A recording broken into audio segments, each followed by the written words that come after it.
सत श्री अकाल प्यारे बच्चों, स्वागत है तुहाडा एक बार फिर। अज आपां तुहाडे लई हल करांगे 8वीं जमात लई सैंपल पेपर नंबर 2। विशा अपना है गणित मैथेमैटिक्स। ठीक है बेटा, तो तुसीं अज दी इस वीडियो नूं बड़े ध्यान नाल समझना, क्योंकि जिहड़े अपने ये सैंपल पेपर ने ये अपने नैस एग्जाम लई जिहड़ा साडा 12 नवंबर नूं होना है। जिहड़े तुहाडे टर्म 1 दे पक्के पेपर होने नवंबर दसंबर दे विच, उन्हां लई ये बहुत तुहानूं ਕੰਮ ਆਉਣਗੇ। ਇਹ ਨਹੀਂ ਵੀ ਤੁਸੀਂ ਇਹਨਾਂ ਦੇ ਸਹੀ ਉੱਤਰ ਸਿਰਫ ਸਹੀ ਉੱਤਰ ਦੇਖਣੇ, ਇਹਨਾਂ ਨੂੰ ਸਮਝਣਾ ਵੀ ਇਹਨਾਂ ਨੂੰ ਹੱਲ ਕਿਵੇਂ ਕਰਨਾ ਸੀ। ਠੀਕ ਹੈ, ਤਾਂ ਕਿ ਤੁਸੀਂ ਪੱਕੇ ਪੇਪਰ ਦੇ ਵਿੱਚ ਵੀ ਇਹਨਾਂ ਨੂੰ ਹੱਲ ਕਰ ਪਾਓ। ਠੀਕ ਹੈ ਬੇਟਾ, ਚਲੋ ਸਟਾਰਟ ਕਰਦੇ ਆਪਾਂ। ਫਸਟ ਕੁਐਸਚਨ, ਜੇ ਸੰਖਿਆ 98 y ਤੈਨੂੰ 9 ਨਾਲ ਵੰਡਿਆ ਜਾ ਸਕਦਾ ਹੋਵੇ ਤਾਂ y ਦੀ ਥਾਂ 'ਤੇ ਅੰਕ ਹੈ। If the number 98y3 is divisible by 9 then the digit in place of y। ਹੁਣ ਆਪਣੇ ਕੋਲੇ ਜੇ 9 ਨਾਲ ਡਿਵੀਜ਼ੀਬਲ ਹੈ, 9 ਨਾਲ ਵੰਡਿਆ ਜਾਂਦਾ ਹੈ, ਤਾਂ ਇਹਦਾ ਜਿਹੜਾ ਜੋੜ ਆ ਅੰਕਾਂ ਦਾ ਡਿਜਿਟ ਦਾ ਸਮ ਕਰਾਂਗੇ ਉਹ ਵੀ 9 ਨਾਲ ਡਿਵੀਜ਼ੀਬਲ ਹੋਣਾ ਚਾਹੀਦਾ। ਚਲੋ ਅਸੀਂ ਕਰ ਲਓ। 17 20 20 ਪਲੱਸ ਵਾਈ, ਇਹਦਾ ਜਿਹੜਾ ਜੋੜ ਆ ਗਿਆ ਉਹ ਆ ਗਿਆ 20 ਪਲੱਸ ਵਾਈ। ਹੁਣ ਜੇ 9 ਨਾਲ ਵੰਡਿਆ ਜਾਊਗਾ ਤਾਂ 20 ਤੋਂ ਅਗਲੀ ਸੰਖਿਆ ਜਿਹੜੀ 9 ਨਾਲ ਵੰਡੀ ਜਾਊਗੀ ਉਹ ਕਿਹੜੀ ਹੁੰਦੀ ਹੈ 27। 27 ਆ ਜਿਹੜਾ ਅੱਗੇ ਉਹ 9 ਨਾਲ ਵੰਡਿਆ ਜਾਏਗਾ, ਤਾਂ ਵਾਈ ਨੂੰ ਫਿਰ ਕਿੰਨਾ ਹੋਣਾ ਪਏਗਾ, ਵਾਈ ਨੂੰ 7 ਹੀ ਹੋਣਾ ਪਏਗਾ। ਵਾਈ ਦੇ ਵਿੱਚ ਜੇ ਅਸੀਂ 20 ਦੇ ਵਿੱਚ ਅਸੀਂ 7 ਐਡ ਕਰਾਂਗੇ, 20 ਦੇ ਵਿੱਚ ਅਸੀਂ 7 ਜੋੜਾਂਗੇ, ਐਡ ਕਰਾਂਗੇ ਤਾਂ ਸਾਡੇ ਕੋਲ 27 ਬਣੂਗਾ, 27 ਬਣੂਗਾ। ਹੁਣ ਜਿਹੜਾ 27 ਆ ਉਹ 9 ਨਾਲ ਕੀ ਹੋਊਗਾ, ਡਿਵੀਜ਼ੀਬਲ ਹੋਊਗਾ, 9 ਨਾਲ ਵੰਡਿਆ ਜਾਊਗਾ, ਤਾਂ ਵਾਈ ਦੀ ਥਾਂ 'ਤੇ ਕੀ ਆਊਗਾ 7 ਆਊਗਾ। ਠੀਕ ਹੈ, ਦੂਸਰੀ ਆਪਸ਼ਨ, ਇੱਕ ਲੜਕੀ ਨੇ ਇੱਕ ਚੱਕਰ ਦੇ ਅੱਧੇ ਹਿੱਸੇ ਦੇ 2/3 ਭਾਗ ਨੂੰ ਛਾयांकित ਕੀਤਾ। ਹੇਠ ਲਿਖਿਆਂ ਵਿੱਚੋਂ ਕਿਹੜਾ ਉਸ ਚੱਕਰ ਨੂੰ ਦਿਖਾਉਂਦਾ ਹੈ ਜੋ ਉਸਨੇ ਛਾयांकित ਕੀਤਾ ਸੀ। A girl shaded 2/3 of a half of a circle. Which of the following shows the circle that she shaded? 2/3 of half of a circle, ਅੱਧੇ ਦਾ 2/3 ਭਾਗ। ਪਹਿਲਾਂ ਤਾਂ ਅੱਧਾ ਲਾਵਾਂਗੇ ਮਤਲਬ ਹਾਫ ਲਾਵਾਂਗੇ, ਹਾਫ ਮਤਲਬ 1/2। ਇਹਦਾ ਕਿੰਨਾ 2/3 ਮਤਲਬ 2/3, 2 ਉੱਪਰ ਤਿਹਾਈ 3 ਥੱਲੇ, ਤਾਂ ਇਹ ਇੰਨਾ ਜਿਹੜਾ ਉਹਨੇ ਛਾयांकित ਕੀਤਾ। ਤਾਂ ਇਹਨੂੰ ਸੋਲਵ ਕਰ ਲੈਂਦੇ ਹਾਂ ਅਸੀਂ। 2 ਨਾਲ 2 ਕੈਂਸਲ, ਕਿੰਨਾ ਆ ਜਾਊਗਾ 1/3, 1/3 ਆ ਗਿਆ ਬੇਟਾ। ਠੀਕ ਹੈ, ਤਾਂ ਤੁਸੀਂ ਡਾਇਗਰਾਮ ਦੇ ਵਿੱਚੋਂ ਦੇਖੋ ਵੀ ਕਿਸ ਦਾ ਜਿਹੜਾ ਭਾਗ ਆ ਉਹ ਤੀਜਾ ਹਿੱਸਾ ਜਿਹੜਾ ਉਹ ਕਲਰ ਕੀਤਾ ਹੋਇਆ। ਠੀਕ ਹੈ, ਤਾਂ ਦੇਖੋ ਜੇ ਅਸੀਂ ਇਸ ਡਾਇਗਰਾਮ ਨੂੰ ਦੇਖੀਏ, ਇਹਦਾ ਜਿਹੜਾ ਭਿੰਨ ਬਣਦੀ ਹੈ ਫਰੈਕਸ਼ਨ ਬਣਦਾ ਇਹਦਾ, ਇਹ ਬਣਦਾ 2/6, ਯਾਨੀ ਕਿ ਕੱਟ ਕੇ ਆ ਜਾਊਗਾ 1/3। ਠੀਕ ਹੈ, ਤਾਂ ਜਿਹੜੀ ਥਰਡ ਆਪਸ਼ਨ ਹੈ ਇਹਦੇ ਲਈ ਕੀ ਹੈ, ਸਹੀ ਹੈ। ਇਹਦੇ ਵਿੱਚ 2/6 ਭਿੰਨ ਆਉਂਦੀ ਹੈ, ਯਾਨੀ ਕਿ 1/3, ਯਾਨੀ ਕਿ 1/3 1/3। ਥਰਡ ਆਪਸ਼ਨ ਹੈ ਜਿਹੜੀ ਸਾਡੀ ਸਹੀ ਹੋਊ। ਦਿੱਤੀ ਸਾਰਣੀ ਇੱਕ ਕਲਾਸ ਦੇ ਵਿਦਿਆਰਥੀਆਂ ਦੁਆਰਾ ਪ੍ਰਾਪਤ ਕੀਤੇ ਗਏ ਟੈਸਟ ਦੇ ਅੰਕਾਂ ਨੂੰ ਦਰਸਾਉਂਦੀ ਹੈ। ਕਿੰਨੇ ਵਿਦਿਆਰਥੀਆਂ ਨੇ 6 ਤੋਂ ਵੱਧ ਅੰਕ ਪ੍ਰਾਪਤ ਕੀਤੇ। The given table shows text marks obtained by student of a class. How many students scored more than 6 marks? ਚਲੋ ਆਪਾਂ ਦੇਖਦੇ ਹਾਂ ਵੀ ਕਿੰਨੇ ਸਟੂਡੈਂਟ ਮੋਰ ਦੈਨ 6, ਤਾਂ ਅਸੀਂ 6 ਵਾਲਾ ਜਿਹੜਾ ਇਹ ਕਾਊਂਟ ਨਹੀਂ ਕਰਾਂਗੇ। ਮੋਰ ਦੈਨ 6 ਮਤਲਬ 7 8 9 10, 7 8 9 10 ਵਾਲੇ ਕਿੰਨੇ ਨੇ ਉਹ ਅਸੀਂ ਕਰਨੇ ਆ ਸਾਰੇ। ਜਿਨ੍ਹਾਂ ਦੇ 7 ਮਾਰਕਸ ਨੇ ਉਹ 2 ਨੇ, 8 ਵਾਲੇ ਕਿੰਨੇ ਨੇ 5, ਫਿਰ 6, ਫਿਰ 4, ਮਤਲਬ ਜਿਨ੍ਹਾਂ ਦੇ 7 ਨੰਬਰ ਨੇ ਉਹ 2 ਨੇ, 8 ਵਾਲੇ 5 ਨੇ, 9 ਵਾਲੇ 6 ਨੇ ਅਤੇ 10 ਵਾਲੇ 4 ਨੇ। ਇਹਨਾਂ ਦਾ ਜੋੜ ਕਰ ਦਿਓ, ਸਮ ਕਰ ਦਿਓ। 7 ਅਤੇ 6 13, 13 ਅਤੇ 4 17। ਇਹਨਾਂ ਦਾ ਸਮ ਕਰ ਦਾਂਗੇ, ਐਡ ਕਰ ਦਾਂਗੇ, ਕਿੰਨਾ ਆ ਜਾਊਗਾ 17। ਠੀਕ ਹੈ, ਤਾਂ ਕਿੰਨੇ ਬੱਚੇ ਨੇ ਜਿਨ੍ਹਾਂ ਦੇ 6 ਤੋਂ ਜ਼ਿਆਦਾ ਅੰਕ ਨੇ ਵੀ, ਮਾਰਕਸ ਮੋਰ ਦੈਨ 6 ਆਰ 17, ਤਾਂ ਇਸ ਦਾ ਕਿੰਨਾ ਆ ਜਾਊਗਾ 17 ਉੱਤਰ 17 ਆ ਜਾਊਗਾ। ਫੋਰਥ ਆਪਸ਼ਨ, ਹੇਠ ਦਿੱਤਿਆਂ ਵਿੱਚੋਂ ਕਿਹੜਾ ਚਿੱਤਰ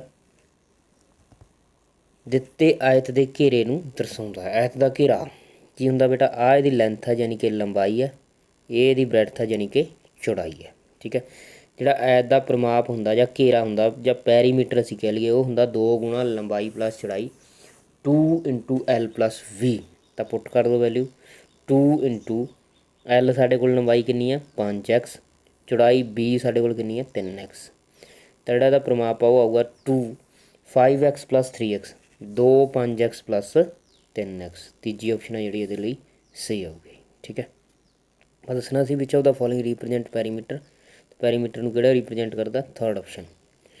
एक कार 2 घंटे में 60 किलोमीटर की यात्रा तय करती है, कार की गति कितनी है? A car travel 60 kilometre in 2 hours, what is the speed of car? 60 kilometre in 2 hours. तो 1 आवर ਦੇ ਵਿੱਚ 1 घंटे ਦੇ ਵਿੱਚ ਕਿੰਨਾ ਕਿਲੋਮੀਟਰ ਤੈਅ ਕਰੇਗੀ ਵੀ? 30। ठीक है, ਜੇ ਉਹ 2 ਘੰਟਿਆਂ ਵਿੱਚ 60 ਕਿਲੋਮੀਟਰ ਤੈਅ ਕਰਦੀ ਹੈ ਤਾਂ 1 ਘੰਟੇ ਵਿੱਚ ਕਿੰਨਾ ਕਹੂਗੀ? 30 ਕਿਲੋਮੀਟਰ। ਠੀਕ ਹੈ, ਇਨ 2 ਆਵਰਸ ਹੀ ਟਰੈਵਲਸ 60 ਕਿਲੋਮੀਟਰ, ਸਿਮਿਲਰਲੀ ਇਨ 1 ਆਵਰ ਹੀ ਟਰੈਵਲ 30 ਕਿਲੋਮੀਟਰ। ਤਾਂ ਸਪੀਡ ਕਿੰਨੀ ਹੋ ਜਾਏਗੀ ਉਹਦੀ ਚਾਲ ਕਿੰਨੀ ਹੋ ਜੂਗੀ? 30 ਕਿਲੋਮੀਟਰ ਪ੍ਰਤੀ ਘੰਟਾ, ਮਤਲਬ 30 ਕਿਲੋਮੀਟਰ 1 ਘੰਟੇ ਵਿੱਚ, 30 ਕਿਲੋਮੀਟਰ ਪਰ ਆਵਰ। ਠੀਕ ਹੈ, 30 ਕਿਲੋਮੀਟਰ ਪ੍ਰਤੀ ਘੰਟਾ ਥਰਡ ਆਪਸ਼ਨ ਆ ਜੂਗੀ। ਇਹਨਾਂ ਵਿੱਚੋਂ ਕਿਹੜਾ 7.99 ਗੁਣਾ 5.07 ਡਿਵਾਈਡ ਬਾਈ 13.25 ਦਾ ਸਭ ਤੋਂ ਵਧੀਆ ਅਨੁਮਾਨ ਹੈ? Which of ਦੀਸ is the best estimate. ਕਿਹੜਾ ਬੈਸਟ ਐਸਟੀਮੇਟ ਬਣੂਗਾ ਅਨੁਮਾਨ? ਜੇ ਇਹਦੇ ਜਿਹੜਾ ਮਗਰਲੇ ਪਾਸੇ ਦਸ਼ਮਲਵ ਦੇ ਵਿੱਚ ਆਪਣੇ ਕੋਲ ਡਿਜਿਟ ਲਿਖੇ ਆ, ਅੰਕ ਲਿਖੇ ਆ, ਜੇ ਉਹਨਾਂ ਦੀ ਵੈਲਿਊ 50 ਤੋਂ ਜ਼ਿਆਦਾ ਹੈ, 50 ਤੋਂ ਜ਼ਿਆਦਾ ਹੈ, 50 ਤੋਂ ਗ੍ਰੇਟਰ ਹੈ ਤਾਂ ਅਸੀਂ ਉਹਨੂੰ ਅਗਲਾ ਅੰਕ ਲਿਖਣਾ। ਜੇ 50 ਤੋਂ ਘੱਟ ਹੈ, ठीक है, 50 तो लैस है, 50 तो घट है तो उसनों पिछला अंक लिखांगे। ठीक है, तो जिमें यह 7.99 है, मतलब 50 तो ज़्यादा इनू असी 8 लिखांगे। 5.07 ये 50 तो घट है तो उन्होंने पिछला उही लिखांगे, मतलब 5 ही लिखांगे। 13.25 ये भी 50 तो घट आ गया तो इनू भी असी 13 ही लिखांगे। तो साडा जिहड़ा बेस्ट अनुमान आ वो आऊगा 8 गुणा 5/13, 8 क्रॉस 5/13। थर्ड ऑप्शन है जी वो सही आऊगी। ਜੇ ਸੰਖਿਆ 724 ਪੀ 8 ਨਾਲ ਵੰਡਣਯੋਗ ਹੈ ਤਾਂ ਪੀ ਦੇ ਸਥਾਨ 'ਤੇ ਕੀ ਅੰਕ ਆਊਗਾ? If the number 724 P is divisible by 8 then the digit place of ਪੀ।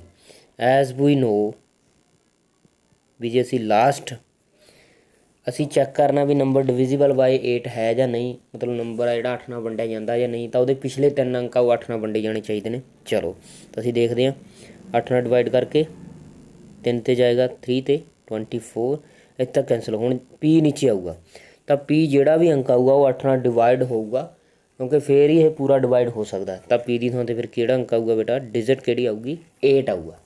ਠੀਕ ਹੈ, ਕਿਉਂਕਿ ਜੇ ਇੱਥੇ 8 ਹੋਊਗਾ ਫਿਰ ਹੀ ਅਸੀਂ ਇਹਨੂੰ ਡਿਵਾਈਡ ਕਰ ਪਾਵਾਂਗੇ ਨਾ। ਇਹ 1 'ਤੇ ਲਿਜਾ ਕੇ 1 'ਤੇ ਪਊ 8। ਠੀਕ ਹੈ, ਫਿਰ ਹੀ ਪੂਰਾ ਡਿਵਾਈਡ ਹੋਣਾ ਇਹਨੇ, ਫਿਰ ਹੀ ਪੂਰਾ ਵੰਡਿਆ ਜਾਊਗਾ। ਤਾਂ ਇਹਦੀ ਥਾਂ 'ਤੇ ਪੀ ਦੀ ਥਾਂ 'ਤੇ ਕਿਹੜਾ ਅੰਕ ਆਏਗਾ? ਕਿਹੜੀ ਡਿਜਿਟ ਆਏਗੀ ਬੇਟਾ? 8 ਆਊਗਾ। ਜੇਕਰ x ਅਤੇ y ਦੋ ਗੈਰ ਜ਼ੀਰੋ ਧਨਾਤਮਕ ਪ੍ਰਮੇਯ ਸੰਖਿਆਵਾਂ ਹਨ ਤਾਂ ਇਹਨਾਂ ਵਿੱਚੋਂ ਕਿਹੜਾ ਕਥਨ ਸੱਚ ਨਹੀਂ? ਠੀਕ ਹੈ, ਕਿਹੜਾ ਕਥਨ ਸੱਚ ਨਹੀਂ ਹੈਗਾ? If x and y are two non-zero positive rational number, which of these statement is not true? First statement, ਪ੍ਰਮੇਯ ਸੰਖਿਆਵਾਂ ਜੋੜ ਦੇ ਅੰਤਰਗਤ ਬੰਦ ਹੁੰਦੀਆਂ ਹਨ। They are closed under edition. ਮਤਲਬ ਇਹ ਦੋ ਜੇ ਪ੍ਰਮੇਯ ਸੰਖਿਆਵਾਂ ਆਪਾਂ ਦਿੱਤੀਆਂ ਨੇ 1/2 ਅਤੇ 1/3, ਜੇ ਅਸੀਂ ਇਹਨਾਂ ਦਾ ਸਮ ਕਰਾਂਗੇ, ਜੋੜ ਕਰਾਂਗੇ, ਐਡੀਸ਼ਨ ਕਰਾਂਗੇ ਤਾਂ ਉਹ ਵੀ ਇੱਕ ਪ੍ਰਮੇਯ ਸੰਖਿਆ ਹੋਊਗੀ। ਬਿਲਕੁਲ ਹੁੰਦੀ ਹੈ, ਸਹੀ ਹੈ ਇਹ, ਮਤਲਬ ਇਹ ਟਰੂ ਹੈ। ਆਪਾਂ ਲਿਖਣਾ ਵੀ ਟਰੂ ਨਹੀਂ ਹੈ। ਠੀਕ ਹੈ, ਨਾਟ ਟਰੂ ਕੱਢਣਾ। ਘਟਾ ਦੇ ਅੰਤਰਗਤ ਵੀ ਇਹ ਟਰੂ ਹੁੰਦੀਆਂ ਵੀ, ਦੇ ਆਰ ਕਲੋਜ਼ਡ ਅੰਡਰ ਸਬਟਰੈਕਸ਼ਨ। ਗੁਣਾ ਦੇ ਅੰਤਰਗਤ ਵੀ, ਮਤਲਬ 1/2 ਅਤੇ 1/3 ਦੀ ਅਸੀਂ ਗੁਣਾ ਕਰੀਏ 1/6, ਉਹ ਵੀ ਇੱਕ ਪ੍ਰਮੇਯ ਸੰਖਿਆ ਹੋਊਗੀ, ਰੈਸ਼ਨਲ ਨੰਬਰ ਹੋਊਗਾ। ਠੀਕ ਹੈ, ਮਤਲਬ ਅਸੀਂ ਐਡੀਸ਼ਨ ਕਰੀਏ, ਸਬਟਰੈਕਸ਼ਨ ਕਰੀਏ, ਮਲਟੀਪਲੀਕੇਸ਼ਨ ਕਰੀਏ, ਉਹ ਹਮੇਸ਼ਾ ਇੱਕ ਰੈਸ਼ਨਲ ਨੰਬਰ ਹੀ ਹੋਏਗੀ। ਤਾਂ ਇਹ ਤਿੰਨੇ ਜਿਹੜੀਆਂ ਸਟੇਟਮੈਂਟ ਸਾਨੂੰ ਦਿੱਤੀਆਂ ਨੇ ਇਹ ਤਿੰਨੇ ਟਰੂ ਨੇ। ਤਾਂ ਜਿਹੜਾ ਸਾਡੀ ਆਪਸ਼ਨ ਆ ਉਹ ਕਿਹੜੀ ਆਊਗੀ? ਚੌਥੀ, ਮਤਲਬ ਇਹਨਾਂ ਵਿੱਚੋਂ ਕੋਈ ਨਹੀਂ। ਠੀਕ ਹੈ, ਇਹਨਾਂ ਵਿੱਚੋਂ ਕੋਈ ਆਪਸ਼ਨ ਨਹੀਂ ਜਿਹੜੀ ਟਰੂ ਹੈ, ਮਤਲਬ ਨਾਟ ਟਰੂ ਵਾਲੀ ਕੋਈ ਆਪਸ਼ਨ ਨਹੀਂ ਹੈ। ਉਹ ਆਪਸ਼ਨ ਕੋਈ ਨਹੀਂ ਜਿਹੜਾ ਸੱਚ ਨਹੀਂ ਹੈਗਾ। ਠੀਕ ਹੈ, ਇੱਕ ਬਾਗ ਵਿੱਚ 4225 ਪੌਦੇ ਇਸ ਤਰੀਕੇ ਨਾਲ ਲਗਾਏ ਜਾਣੇ ਹਨ ਕਿ ਹਰੇਕ ਕਤਾਰ ਵਿੱਚ ਉਨੇ ਹੀ ਪੌਦੇ ਹੋਣ ਜਿੰਨੀ ਕਤਾਰਾਂ ਦੀ ਗਿਣਤੀ। ਤਾਂ ਕਤਾਰਾਂ ਦੀ ਗਿਣਤੀ ਅਤੇ ਹਰੇਕ ਕਤਾਰ ਵਿੱਚ ਪੌਦਿਆਂ ਦੀ ਸੰਖਿਆ ਨੂੰ ਪਤਾ ਕਰੋ। 4225 plants are to be planted in a garden in such a way that each row contain as many plants as the number of rows. Find the number of rows and the number of plants in each row. ठीक है, we have to find indirectly we have to find its square root ਅਸੀਂ ਇਸ ਦਾ ਵਰਗਮੂਲ ਪਤਾ ਕਰਨਾ ਹੈ। ਠੀਕ ਹੈ, ਤਾਂ ਅਸੀਂ ਵੰਡ ਵਿਧੀ ਨਾਲ ਇਹਦਾ ਵਰਗਮੂਲ ਪਤਾ ਕਰ ਲਾਂਗੇ। ਠੀਕ ਹੈ, ਇੰਡਾਇਰੈਕਟਲੀ ਸਾਨੂੰ ਉਹ ਵਰਗਮੂਲ ਪਤਾ ਕਰਨ ਨੂੰ ਕਹਿ ਰਹੇ ਨੇ। ਡਿਵੀਜ਼ਨ ਮੈਥਡ ਲਾਵਾਂਗੇ ਅਸੀਂ ਸਕੁਏਅਰ ਰੂਟ ਕੱਢਣ ਦਾ। ਤਾਂ 42 ਆ ਗਿਆ, 42 ਆ ਗਿਆ। ਪਹਿਲਾਂ ਕਿਸ ਨੂੰ ਕਿਸੇ ਨਾਲ ਗੁਣਾ ਕਰੀਏ, 5 ਨੂੰ 5 ਨਾਲ ਕਰਾਂਗੇ, ਫਿਰ 5 ਨੂੰ 5 ਨਾਲ ਕਰਾਂਗੇ, 25 ਆਊਗਾ, 25 ਆ ਜਾਊਗਾ। 6 ਨੂੰ 6 ਨਾਲ ਕਰਦੇ ਹਾਂ, 6 ਉੱਪਰ ਵੀ 6 ਜਿੰਨਾ ਆਪਾਂ ਲਿਖਣਾ। ਤਾਂ 36 12 ਚੋਂ 6 ਮਾਈਨਸ ਕਰ ਦਾਂਗੇ, 36 ਆ ਗਿਆ ਆਪਣੇ ਕੋਲ। 12 6 ਕੱਢ ਦਾਂਗੇ, 6 ਆ ਜਾਊਗਾ। ਤਾਂ 625। ਤਾਂ ਇਸ ਦਾ ਆਪਾਂ ਡਬਲ ਕਰਨਾ ਹੁੰਦਾ, ਦੁੱਗਣਾ ਕਰਨਾ ਹੁੰਦਾ, ਇੱਥੇ ਕਰਤਾ ਡਬਲ, 12 ਹੋ ਗਿਆ। ਤਾਂ ਜਿਹੜਾ ਅਸੀਂ ਇੱਥੇ ਲਾਵਾਂਗੇ, ਮੰਨ ਲਓ ਮੈਂ ਇੱਥੇ 5 ਲਾਤਾ ਤਾਂ 5 ਹੀ ਉੱਪਰ ਲਿਖਣਾ ਪਊਗਾ, 5 ਹੀ ਆਊਗਾ ਬੇਟਾ ਇੱਥੇ, ਕਿਉਂਕਿ 125 ਨੂੰ 5 ਨਾਲ ਗੁਣਾ ਕਰਾਂਗੇ 625 ਆਊਗਾ। When we multiply 125 by 5 we get 625। ਠੀਕ ਹੈ, ਤਾਂ 125 ਨੂੰ 5 ਨਾਲ ਗੁਣਾ ਕਰਕੇ 625 ਸਾਡਾ ਕੈਂਸਲ ਹੋ ਗਿਆ, ਇਹ ਪੂਰਾ ਹੋ ਗਿਆ। ਜਿਹੜਾ ਆਨਸਰ ਆ ਉਹ ਕਿੰਨਾ ਆ ਜਾਊਗਾ 65। 65 ਹੀ ਕਤਾਰਾਂ ਹੋਣਗੀਆਂ ਅਤੇ ਇੱਕ ਕਤਾਰ ਦੇ ਵਿੱਚ 65 ਹੀ ਪੌਦੇ ਹੋਣਗੇ। The number of rows and the number of plants in one row or each row is 65.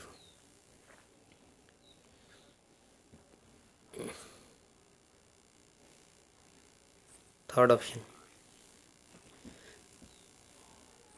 Ahmad ਨੇ ਇੱਕ ਪੁਰਾਣਾ ਸਕੂਟਰ 16,000 ਰੁਪਏ ਵਿੱਚ ਖਰੀਦਿਆ। ਜੇਕਰ 1 ਸਾਲ ਬਾਅਦ ਸਕੂਟਰ ਦੀ ਕੀਮਤ 14,400 ਰੁਪਏ ਤੱਕ ਘਟ ਜਾਂਦੀ ਹੈ ਤਾਂ ਕੀਮਤ ਘਟਣ ਦੀ ਦਰ ਪਤਾ ਕਰੋ। Ahmed purchased an old scooter for ₹16,000 if the cost of scooter after 1 year depreciate to ₹14,400, find the rate of depreciation। ਪਹਿਲਾਂ ਕਿੰਨਾ ਘਟਿਆ ਇਹ ਦੇਖਾਂਗੇ ਵੀ ਕਿੰਨੀ ਕੀਮਤ ਉਹਦੀ ਘਟ ਗਈ, ਘਟੀ ਕੀਮਤ। ਠੀਕ ਹੈ, ਕਿੰਨੀ ਕੀਮਤ ਉਹਦੀ ਘਟ ਗਈ, ਪ੍ਰਾਈਸ ਆ ਜਿਹੜਾ ਉਹਦਾ ਕਿੰਨਾ ਲੋ ਹੋਇਆ ਪਹਿਲਾਂ ਨਾਲੋਂ। 16,000 16,000 ਦੇ ਵਿੱਚੋਂ 14,400 14,400 ਮਾਈਨਸ ਕਰ ਦਾਂਗੇ ਤਾਂ 006 ਕਿੰਨਾ ਮਾਈਨਸ ਹੋ ਗਿਆ ਇਹ 1600, ਮਤਲਬ 1600 ਆ ਜਿਹੜਾ ਘਟਿਆ। ਤਾਂ ਪਰਸੈਂਟੇਜ ਕੀ ਹੋ ਜੂਗੀ, ਘਟਣ ਦੀ ਦਰ ਕਿੰਨੀ ਹੋਊਗੀ 1600 ਮਤਲਬ 1600 ਡਿਵਾਈਡ ਬਾਈ ਟੋਟਲ ਪਹਿਲਾਂ ਕਿੰਨੀ ਸੀ, ਪਹਿਲਾਂ ਸੀਗੀ 16,000 ਯਾਨੀ ਕਿ 16,000 ਗੁਣਾ 100। 1600 ਬਟਾ 16,000 ਗੁਣਾ 100 ਮਤਲਬ ਘਟੀ ਕਿੰਨੀ ਆ 1600, ਪਹਿਲਾਂ ਕਿੰਨੀ ਸੀ 16,000 ਗੁਣਾ 100।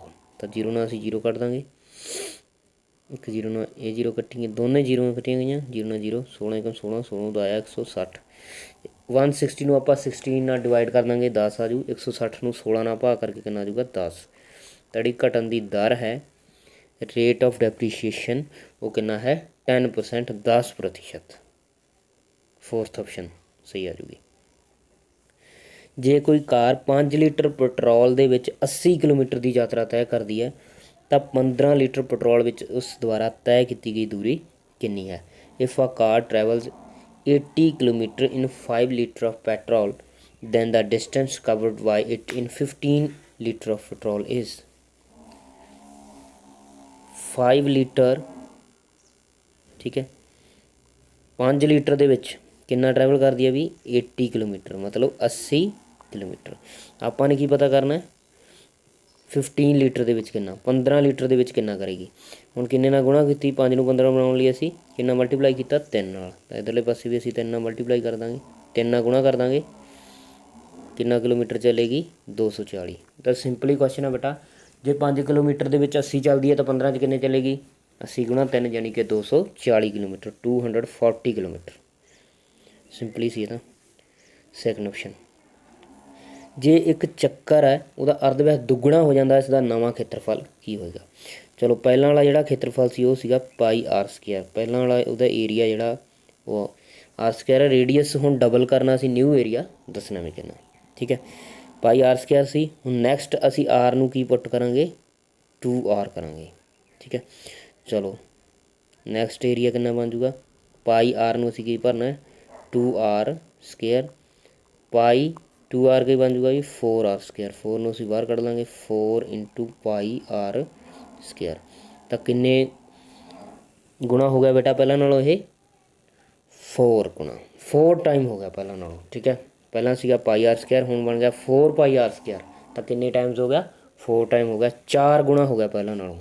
ਠੀਕ ਹੈ, ਕਿੰਨੇ ਗੁਣਾ? 4 ਟਾਈਮ, 4 ਗੁਣਾ। ਨੈਕਸਟ, ਸਤਪਾਲ 95 ਕਿਲੋ ਵਜਨ ਅਤੇ 76 ਕਿਲੋ ਵਜਨ ਦੀਆਂ ਕਣਕ ਦੀਆਂ 2 ਬੋਰੀਆਂ ਖਰੀਦਦਾ ਹੈ, ਤਾਂ ਉਸ ਵੱਟੇ ਦਾ ਵੱਧ ਤੋਂ ਵੱਧ ਭਾਰ ਪਤਾ ਕਰੋ ਜੋ ਇਸ ਕਣਕ ਦੇ ਭਾਰ ਨੂੰ ਪੂਰਾ ਮਾਪ ਸਕੇ। Satpal purchases 2 bag of wheat of weight 95 kg and 76 kg. Find the maximum value of the weight which can measure the weight of wheat exact number of times. ਤਾਂ ਜਦੋਂ ਸਾਨੂੰ ਮੈਕਸਿਮਮ ਸ਼ਬਦ ਆ ਜਾਂਦਾ, ਮੈਕਸਿਮਮ ਵੈਲਿਊ ਜਾਂ ਵੱਧ ਤੋਂ ਵੱਧ, ਉਦੋਂ ਅਸੀਂ ਕੀ ਪਤਾ ਕਰਨਾ ਹੁੰਦਾ ਬੇਟਾ? HCF, ਮਤਲਬ ਮੰਮਾ ਸੱਸਾ ਬਾਵਾ, ਇਹਨਾਂ ਦਾ ਅਸੀਂ ਪਤਾ ਕਰਨਾ ਹੈ। ਠੀਕ ਹੈ, ਜਦੋਂ ਸਾਨੂੰ ਵੱਧ ਤੋਂ ਵੱਧ ਸ਼ਬਦ ਆ ਗਿਆ, ਠੀਕ ਹੈ, ਵੱਧ ਤੋਂ ਵੱਧ ਸ਼ਬਦ ਆ ਗਿਆ ਤਾਂ ਮੈਕਸੀਮਮ ਆ ਗਿਆ ਵਰਡ, ਠੀਕ ਹੈ, ਤਾਂ ਅਸੀਂ ਮੰਮਾ ਸੱਸਾ ਬਾਵਾ ਜਾਂ HCF ਕੱਢਣਾ। ਜੇ ਸਾਨੂੰ ਆ ਗਿਆ ਮਿਨੀਮਮ ਜਾਂ ਘੱਟ ਤੋਂ ਘੱਟ ਆ ਗਿਆ, ਫਿਰ ਅਸੀਂ ਲੱਲਾ ਸਾ ਬਾਵਾ ਕੱਢਣਾ। ਠੀਕ ਹੈ, ਤਾਂ ਹੁਣ ਅਸੀਂ HCF ਕੱਢਣਾ, ਫੈਕਟਰ ਬਣਾ ਲਾਂਗੇ।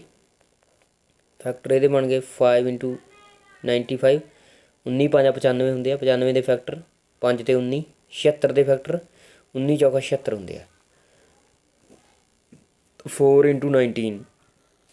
ਹੁਣ ਜਿਹੜਾ ਮੰਮਾ ਸੱਸਾ ਬਾਵਾ ਹੁੰਦਾ, ਜਿਹੜਾ HCF ਹੁੰਦਾ, ਉਹ ਹੁੰਦਾ ਇਹਨਾਂ ਦੇ ਵਿੱਚ ਸਾਂਝੇ ਗੁਣਨਖੰਡ ਕਿਹੜੇ ਨੇ? ਕਾਮਨ ਫੈਕਟਰ ਦੇਖੋ ਵੀ ਜਿਹੜਾ ਦੋਨਾਂ 'ਚ ਆਉਂਦਾ, ਕਾਮਨ ਫੈਕਟਰ ਕੀ ਹੈ? 19। ਠੀਕ ਹੈ, ਤਾਂ ਵੱਧ ਤੋਂ ਵੱਧ ਵੱਟਾ ਹੈ, ਉਸ ਦਾ ਭਾਰ ਜਿਹੜਾ ਇਹਨੂੰ ਪੂਰਾ ਮਾਪੇਗਾ ਉਹ ਕੀ ਹੋਊਗਾ? 19 ਕਿਲੋਗ੍ਰਾਮ। ਠੀਕ ਹੈ, the weight of wheat exact number of times, ਜਿਹੜਾ ਮਾਪ ਕਰੇਗਾ, ਮੇਜਰ ਕਰੇਗਾ, ਉਹ ਕੀ ਹੋਊਗਾ? 19 ਕਿਲੋਗ੍ਰਾਮ ਦਾ ਵੱਟਾ ਹੋਏਗਾ। ਠੀਕ ਹੈ, 19 ਕਿਲੋਗ੍ਰਾਮ। ਮਨੂ ਨੇ ਸਕੂਲ ਪਹੁੰਚਣ ਲਈ 15 ਕਿਲੋਮੀਟਰ ਅਤੇ 268 ਮੀਟਰ ਬੱਸ ਰਾਹੀਂ, 7 ਕਿਲੋਮੀਟਰ 7 ਮੀਟਰ ਕਾਰ ਰਾਹੀਂ ਅਤੇ 500 ਮੀਟਰ ਪੈਦਲ ਯਾਤਰਾ ਕੀਤੀ। ਉਸ ਦਾ ਸਕੂਲ ਉਸ ਦੀ ਰਿਹਾਇਸ਼ ਤੋਂ ਕਿੰਨੀ ਦੂਰ ਹੈ? Manu travelled 15 kilometre and 268 metre by bus, 7 kilometre 7 metre by car and 500 metre ਯਾਨੀ ਕਿ 500 metre foot in order to reach the school. How far is her school from her residence? ਉਸਦੇ ਘਰ ਤੋਂ ਸਕੂਲ ਹੈ ਜਿਹੜਾ ਕਿੰਨੀ ਦੂਰ ਹੈ? How far her school from his residence? ਤਾਂ ਅਸੀਂ ਜੋੜ ਕਰ ਦਾਂਗੇ ਸਾਰਾ। ਬੱਸ ਰਾਹੀਂ ਕਿੰਨਾ ਟਰੈਵਲ ਕੀਤਾ ਉਹਨੇ, ਕਾਰ ਰਾਹੀਂ ਅਤੇ ਪੈਦਲ ਕਿੰਨਾ ਕੀਤਾ। ਠੀਕ ਹੈ, ਤਾਂ ਕਿਲੋਮੀਟਰ ਵਾਲੇ ਅੱਧ ਲਿਖਾਂਗੇ 15 kilometre 268 metre, 7 kilometre 7 metre, next ਹੈਗਾ 500 ਮੀਟਰ। ਇੱਧਰ ਕਿਲੋਮੀਟਰ ਕੋਈ ਨਹੀਂ, ਤਾਂ ਇਹ ਅੱਡ ਜੋੜ ਲਾਂਗੇ ਆਪਾਂ, 800 ਤੋਂ 15 ਤਾਂ ਇਹ ਬਣ ਜੂਗਾ 775 ਮੀਟਰ। ਇੱਧਰਲੇ ਪਾਸੇ 15 ਦੇ ਵਿੱਚ 7 ਜੋੜ ਦਾਂਗੇ ਤਾਂ 22 ਕਿਲੋਮੀਟਰ। ਤਾਂ ਉਹਦਾ ਜਿਹੜਾ ਰਿਹਾਇਸ਼ ਤੋਂ ਦੂਰ ਹੈ, ਡਿਸਟੈਂਸ ਹੈ, ਉਹ ਹੈ 22 kilometre 775 metre, 22 kilometre and 775 metre, 22 kilometre 775 metre. Second, ਕਿਸ ਵਿੱਚ ਪਤੰਗ ਅਤੇ ਸਮਾਂਤਰ ਚਤੁਰਭੁਜ ਦੇ ਸਾਰੇ ਗੁਣ ਹਨ? ਵਿਚ ਵਨ ਹੈ the all the properties of kite and parallelogram? ਕਿਸ 'ਚ ਨੇ ਬੇਟਾ? ਬਹੁਤ ਸਿੰਪਲ ਕੁਐਸਚਨ ਹੈ। ਸਮ ਚਤੁਰਭੁਜ ਦੇ ਵਿੱਚ, ਰੋਮਬਸ ਦੇ ਵਿੱਚ, ਰੋਮਬਸ ਦੇ ਵਿੱਚ ਆਲ ਸਾਈਡਸ ਆਰ ਇਕੁਅਲ। ਠੀਕ ਹੈ, ਪਤੰਗ ਦੇ ਵਿੱਚ ਐਡਜਸੈਂਟ ਸਾਈਡਸ ਆਰ ਇਕੁਅਲ, ਅਤੇ ਸਮਾਂਤਰ ਚਤੁਰਭੁਜ ਹੈ ਜਿਹੜੀ ਸਾਡੀ ਪੈਰਲੋਗ੍ਰਾਮ ਆ, ਉਹਦੇ ਵਿੱਚ opposite sides are equal. Indirectly all sides are equal. ਠੀਕ ਹੈ, ਤਾਂ all sides are equal in some ਚਤੁਰਭੁਜ ਔਰ ਰੋਮਬਸ। ਸਾਰੀਆਂ ਭੁਜਾਵਾਂ ਜਿਹੜੀਆਂ ਉਹ ਸਮਾਂਤਰ ਚਤੁਰਭੁਜ, ਸਮ ਚਤੁਰਭੁਜ ਦੇ ਵਿੱਚ ਬਰਾਬਰ ਹੁੰਦੀਆਂ। ਠੀਕ ਹੈ, ਪਤੰਗ ਦੇ ਵਿੱਚ ਲਾਗਮੀਆਂ ਭੁਜਾਵਾਂ ਬਰਾਬਰ ਹੁੰਦੀਆਂ, ਸਮਾਂਤਰ ਚਤੁਰਭੁਜ ਵਿੱਚ ਆਮੋ ਸਾਹਮਣੇ ਵਾਲੀਆਂ। ਤਾਂ ਓਵਰਆਲ ਦੋਵਾਂ ਨੂੰ ਮਿਲਾ ਕੇ ਸਮ ਚਤੁਰਭੁਜ ਬਣ ਜਾਂਦੀ ਹੈ। ਠੀਕ ਹੈ, ਨੈਕਸਟ, ਇੱਕ ਬਹੁਭੁਜ ਵਿੱਚ ਜੇ ਫਲਕ F ਬਰਾਬਰ 17, ਸ਼ਿਖਰ V ਬਰਾਬਰ 30 ਹੈ ਤਾਂ ਕਿਨਾਰੇ ਕੀ ਹੋਣਗੇ? ਇਸ ਲਈ ਅਸੀਂ ਈਲਰ ਦਾ ਸੂਤਰ ਲਾਉਣੇ ਆ ਬੇਟਾ, ਈਲਰਸ ਫਾਰਮੂਲਾ। ਇਹਨਾਂ ਪੋਲੀਹਾਈਡਰਨ F ਆਪਾਂ ਨੂੰ ਗਿਵਨ ਹੈ, ਵਾਟਸਿਸ ਆਪਾਂ ਨੂੰ ਗਿਵਨ ਹੈ, E ਅਸੀਂ ਪਤਾ ਕਰਨਾ। ਤਾਂ ਈਲਰ ਸੂਤਰ ਲਾਵਾਂਗੇ, ਈਲਰਸ formula F + V = E + 2। F ਆਪਾਂ ਨੂੰ 17 ਦਿੱਤਾ, 17 ਦਿੱਤਾ ਹੈ, V ਸਾਨੂੰ 30 ਦਿੱਤਾ, E ਅਸੀਂ ਪਤਾ ਕਰਨਾ, E + 2 ਇਹਨੂੰ ਅਸੀਂ ਰੱਖਾਂਗੇ। 17 ਦੇ ਵਿੱਚ 30 ਜੋੜ ਦਈਏ ਤਾਂ ਸਾਡਾ ਕਿੰਨਾ ਆ ਜੂਗਾ? 47। E + 2, ਜਿਹੜਾ 2 ਆ ਇੱਧਰ ਪਲੱਸ ਦਾ, ਪਰਲੇ ਪਾਸੇ ਜਾ ਕੇ ਕੀ ਹੋ ਜੂਗਾ? ਮਾਈਨਸ ਦਾ। ਤਾਂ E ਹੋ ਜੂਗਾ 47 ਦੇ ਵਿੱਚ 2 ਆ ਜਿਹੜੇ ਮਾਈਨਸ ਹੋ ਜਾਣਗੇ, ਕਿੰਨਾ ਹੋ ਜੂ? 45। ਠੀਕ ਹੈ, ਸਿੰਪਲ ਇਕੁਏਸ਼ਨ ਹੈ, ਇਹਨੂੰ ਆਪਾਂ ਹੱਲ ਕੀਤਾ ਐਜ ਕੱਢ ਲਏ, ਮਤਲਬ ਕਿਨਾਰੇ ਕੱਢ ਲਏ, ਕਿੰਨੇ ਹੋ ਗਏ 47 ਦੇ ਵਿੱਚ 2 ਮਾਈਨਸ ਹੋ ਗਿਆ 45 ਹੋ ਗਏ। 47 ਦੇ ਵਿੱਚ 2 ਘਟਾ ਕੇ ਕਿੰਨੇ ਹੋ ਗਏ 45 ਹੋ ਗਏ। ਠੀਕ ਹੈ ਬੇਟਾ, ਇਹ ਸੀਗਾ ਤੁਹਾਡਾ 8ਵੀਂ ਜਮਾਤ ਲਈ ਸੈਂਪਲ ਪੇਪਰ 2 ਦਾ ਪਹਿਲਾ ਪਾਰਟ 1। ਨੈਕਸਟ ਪਾਰਟ ਆਪਾਂ ਬਹੁਤ ਜਲਦ ਤੁਹਾਡੇ ਲਈ ਹੱਲ ਕਰਾਂਗੇ। ਥੈਂਕ ਯੂ ਬੇਟਾ।